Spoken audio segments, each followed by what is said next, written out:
नमस्कार दोस्तों, मैं सुरेश आप सब स्वागत करता हूं इस ऑनलाइन प्लेटफॉर्म पे। दोस्तों, आज जो पॉलिटिक टॉपिक लिया है कि यूपी पीसीएस के प्री में इसका जो है क्वेश्चन जो है कॉन्टिन्यूसली रिपीट जरूर होता है।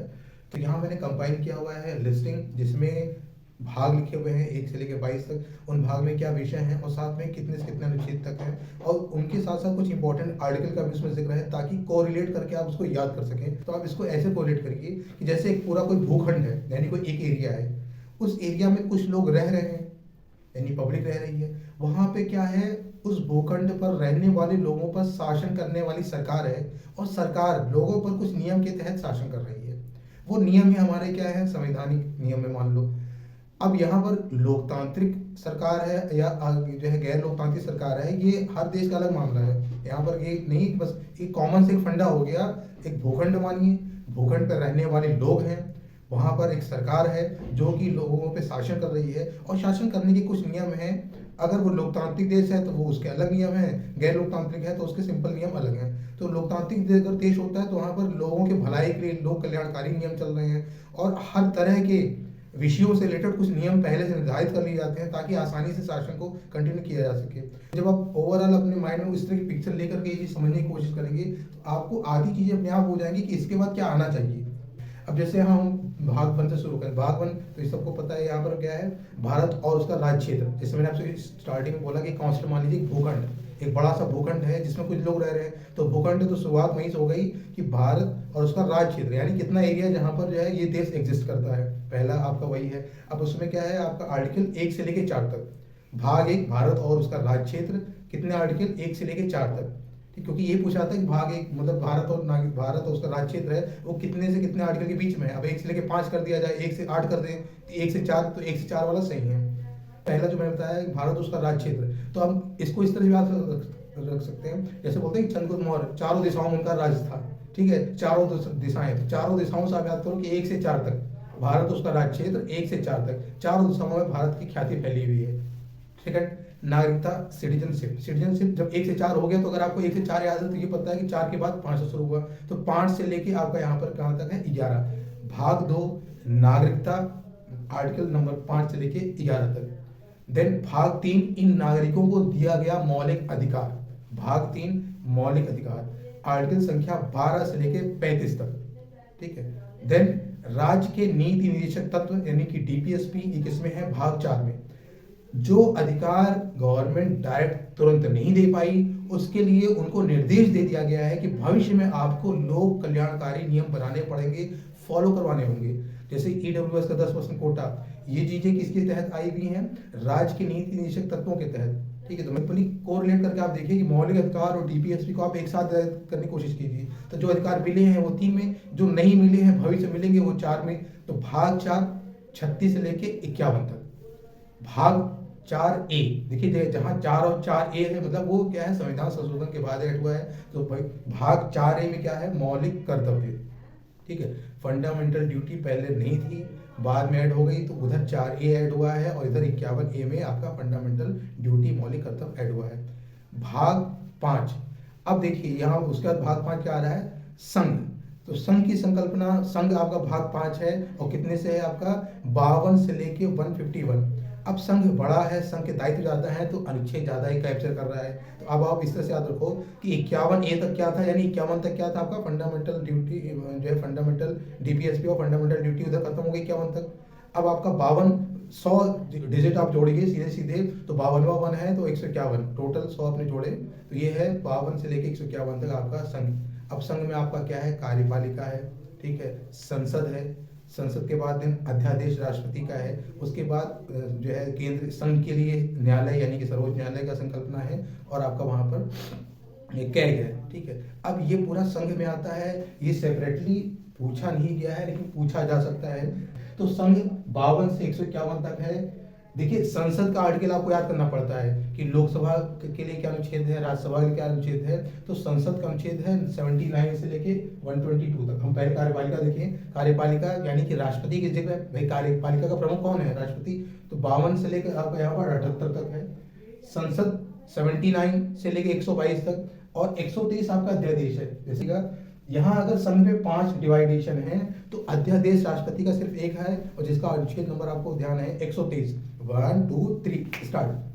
राष्ट्रपति का अध्यादेश मेरे ख्याल से सबसे आसान क्वेश्चन में से एक होता है, क्योंकि इतना बार पूछा जा चुका है कई एग्जामों में, तो सबको पता होता है। याद करने का तरीका 1 2 3 स्टार्ट हो जाओ। यानी सरकार कभी भी चाहे, जिस समय संसद कार्य ना कर रही हो, संसद का सत्र ना चल रहा हो, तो राष्ट्रपति के क्या है अध्यादेश जारी होता है। और वो कहते हैं जैसे रेस करना हो तो आदमी बोलते हैं कि हम मैं 3 तक गिनूंगा तुरंत भाग लेना, 1 2 3 स्टार्ट। तो ये है अध्यादेश। अध्यादेश अगर आपका भाग 5 के अध्याय 3 मारे आपका क्या अध्यादेश है, तो 123 यानी 124 से आपका स्टार्ट हो जा रहा है। सुप्रीम कोर्ट 124 से लेके 129 147 तक।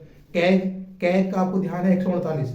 कैग अभी अलग से पूछा जाता है, कैग किस जो है अनुच्छेद में आता है, तो 148। तो 148 से 151 में कैग से रिलेटेड सारी चीजें आती हैं कि उसकी रिपोर्ट पटल पे रखी जाएगी, राष्ट्रपति रखेगा। तो यहाँ पर हम सिंपल सी बात कर रहे हैं कि भाग 5 में भी फर्दर 5 डिवाइडेशन है। आए नहीं एग्जाम में आ सकते हैं जरूर, कि अगर ये पूछ लिया जाए कि भाग 5 में कैग किस अध्याय में आ रहा है, तो अब 1 2 3 4 5 तो आपको भी पता होना चाहिए कि पहला आपका राष्ट्रपति ही सबसे ऊपर है कार्यपालिका में, देन उसके बाद संसद आ रहा है, फिर राष्ट्रपति का अध्यादेश आ रहा है, राष्ट्रपति के अध्यादेश के बाद आपका संघ के लिए न्यायालय यानी सुप्रीम कोर्ट का जिक्र आ रहा है, और उसके बाद फिर कैग का जिक्र आ रहा है। तो मैं वो जरूर बोलूंगा कि ये जो डिवाइडेशन है इसको भी आप देख जरूर लें, क्योंकि इंपॉर्टेंट क्वेश्चन बार बार रिपीट होने के साथ साथ जब उन्हें नया क्वेश्चन बनाना होता है तो वो हो सकता है वो एक्सपेरिमेंट कर लें। यूपी में भी एक्सपेरिमेंट स्टार्ट हो रखे हैं, यूपी को देखते हुए यूपी पीसेस में भी कुछ ना कुछ चेंजेस होते हैं। तो ये क्वेश्चन आ सकता है।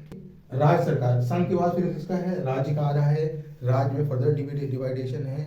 अगर आपसे साधारण क्वेश्चन पूछा जाएगा तो वही पूछा जाएगा कि राज्य सरकार के बारे में वर्णन संविधान के किस भाग में है, तो आपका भाग नंबर 6 हो गया। ठीक है, तो यहाँ पर 153 सिंपल है, साधारण।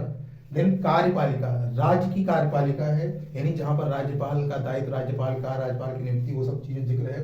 153 से 167 विधानमंडल, 168 से लेके 212 तक अध्यादेश, यहाँ भी अध्यादेश का जिक्र है लेकिन राज्यपाल का अध्यादेश। और ध्यान दीजिए इनका है 213। 1 2 3 किसका था, राष्ट्रपति का।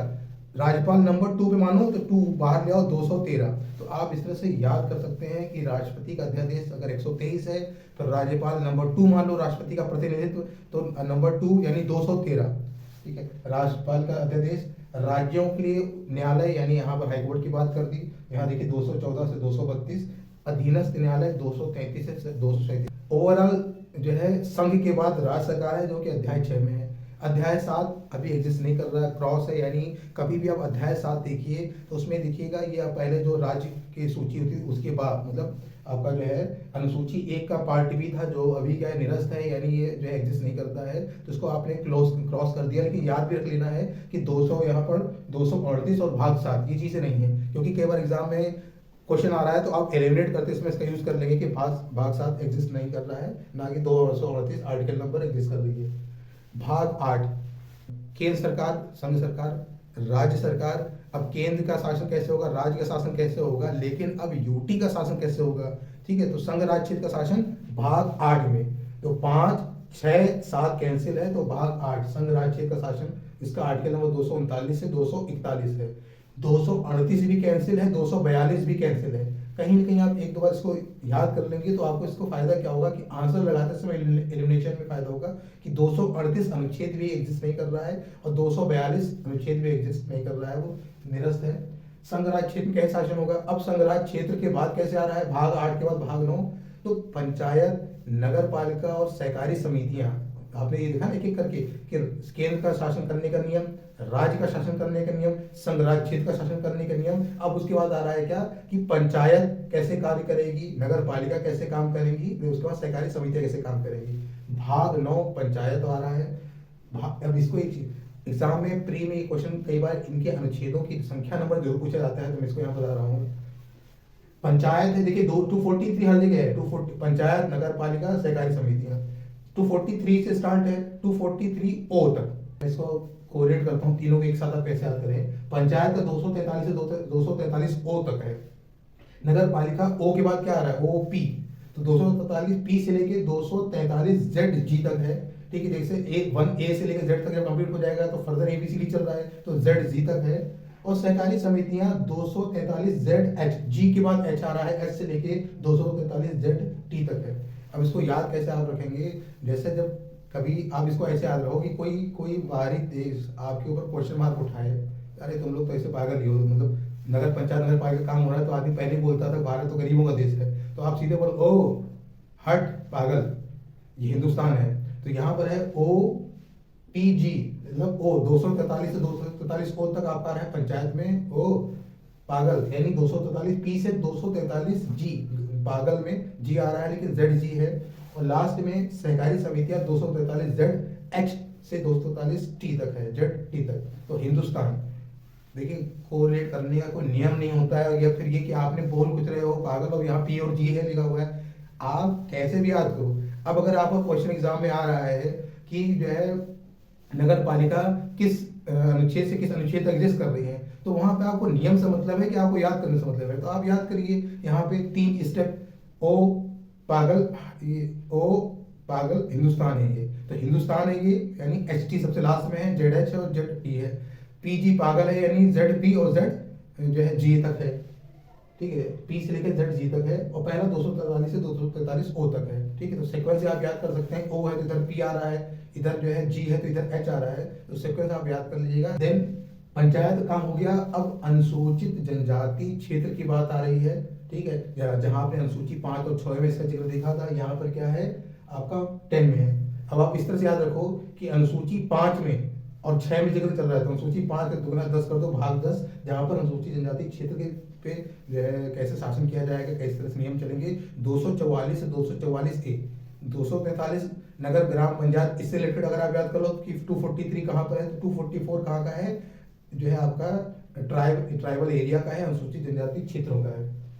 अब आप देखिए इस पे क्वेश्चन आया हुआ है, केंद्र राज्य संबंध, यहाँ पर आया था विधायी संबंध या प्रशासनिक संबंध है, किस अध्याय में आते हैं। तो देखिए 11 भाग 11 कैसे याद करेंगे, केंद्र सरकार और राज्य सरकार, एक एक और एक 11, एक और एक मिलके 11 बन रहे हैं, जो हम लोग जो है मूवी के गाना से याद कर लेते हैं। तो केंद्र सरकार और राज्य सरकार कंधे से कंधा मिला के चलेंगे तो देश की तरक्की होगी। तो केंद्र राज्य संबंध किसमें है, एक और एक 11।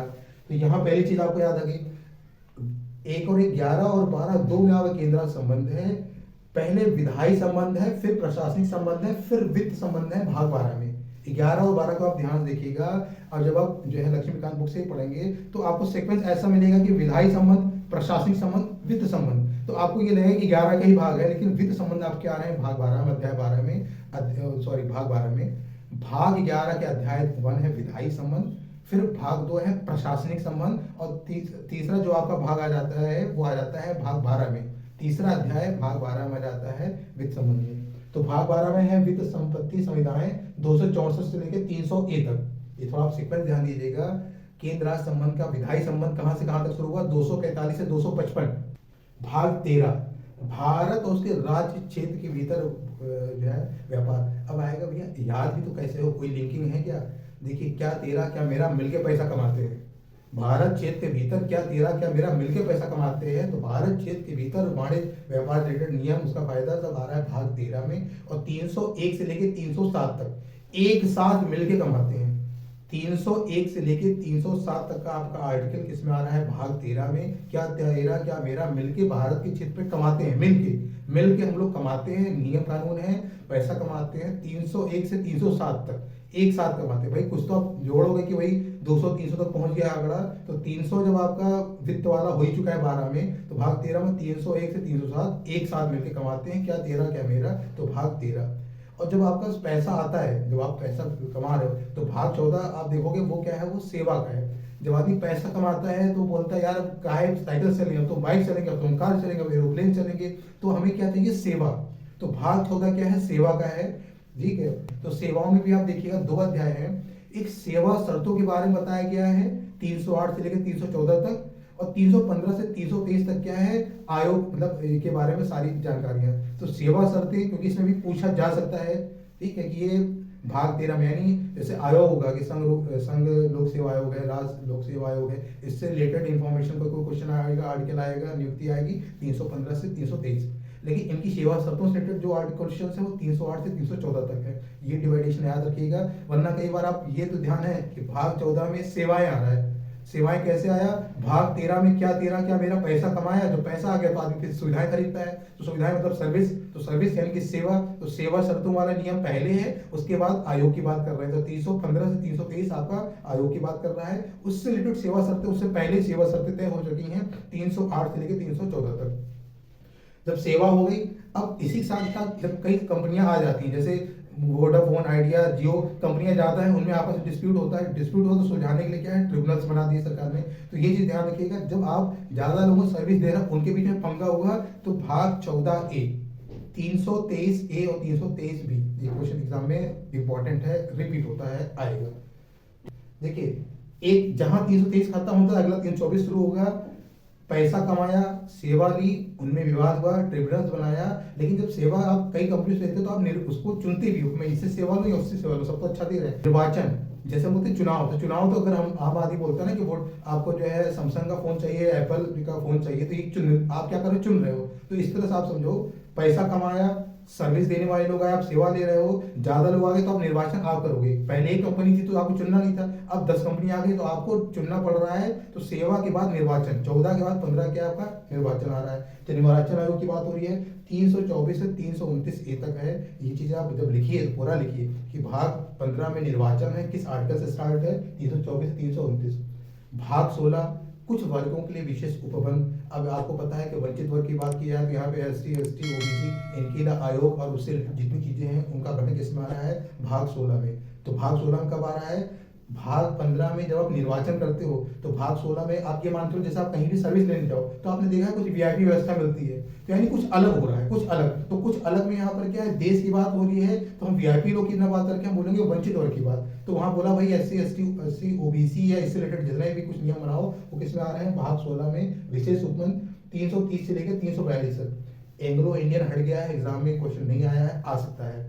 किस संविधान संशोधन के तहत एंग्लो इंडियन के 2 मनोनयन वाला कॉन्सेप्ट हट गया है, कब से हट गया, कब तक था, क्वेश्चन नहीं आया है, आ सकता है। भाग 16 के बाद भाग 17 राजभाषा।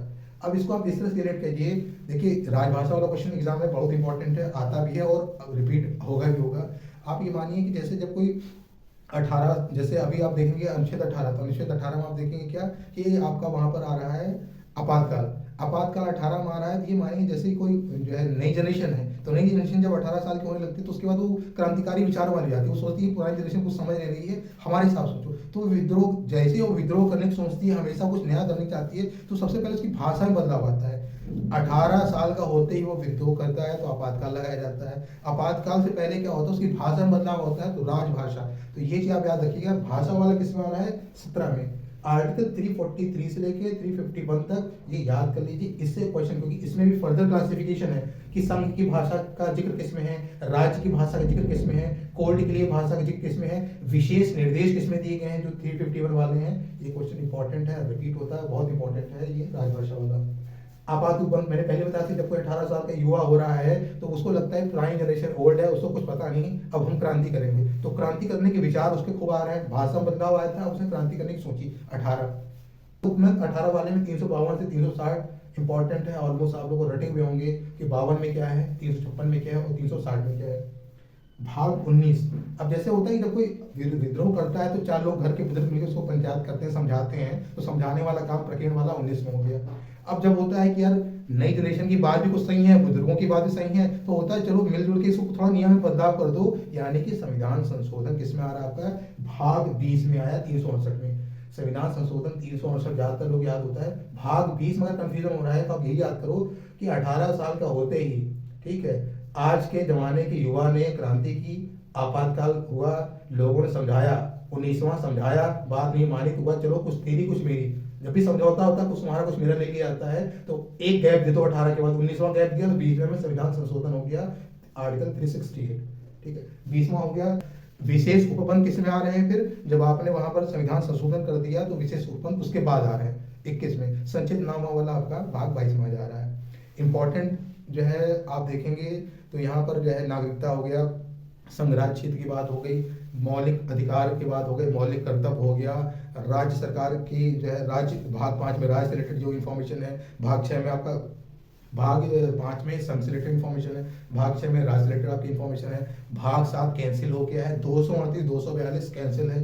देन भाग 8 केंद्र राज्य जो है यूटी, ठीक है, संघ राज्य क्षेत्र में कैसे शासन होगा, यूटी 8 हो गया। जब यूटी हो गया तब हुआ 9, 9A 9B, ठीक है, पंचायत, नगर पालिका, सहकारी समितियां। जब सहकारी समितियां आपका हो गया 9 का, देन 10 का, उसके बाद किसका बच रहा है, 10 का आपका बच रहा है जनजातीय क्षेत्रों का। जनजातीय क्षेत्रों का हो गया तो 11, एक और 11 केंद्र सरकार राज्य सरकार के संबंध 11 और 12 में। देन भाग जो है आपका जो 13 आ रहा है, तो भाग 13 में क्या 13 क्या मेरा मिलके पैसा कमाते हैं, पैसा कमाया उन्होंने। सेवाएं ली 14 में, ठीक है, 14A में सेब कंपनियों में डिस्प्यूट हुआ तो अधिकरण आ गया आपका, 14A वाला मामला आपका आ गया। 15वां में सेब ज्यादा कंपनियां बढ़ गई तो आप निर्वाचन कर रहे हो, ठीक, भाग 15 आ गया। जब निर्वाचन कर लिया आपने, कुछ लोगों को वीआईपी ट्रीटमेंट का उल्टा जब सेवा मिलती है, तो यानी यहाँ पर कुछ विशेष वर्गों के लिए उपबंध भाग 16 में। भाग 17, 18 में आदमी क्या करता है, विद्रोह करता है, आपातकाल करता है, तो उससे पहले उसकी भाषा में परिवर्तन होता है, राजभाषा 17 में। 18 में आपका हो गया आपातकाल। 19वें में समझौता हुआ, प्रकीर्ण हुआ, कुछ बातचीत हुई। 20वें में आपका हो गया चलो संविधान संशोधन, जब आपने 20वें में संविधान संशोधन कर दिया यहाँ पर। देन 21वें में क्या है, कुछ विशेष उपबंध आपने किए हुए 21, और 22वें में संक्षिप्त नाम टिप्पणी ETC। ठीक है, आई होप आपको ये थोड़ा समझ में आया होगा, आई होप आपको पसंद आया होगा। चैनल को लाइक और सब्सक्राइब जरूर करें। Thank you.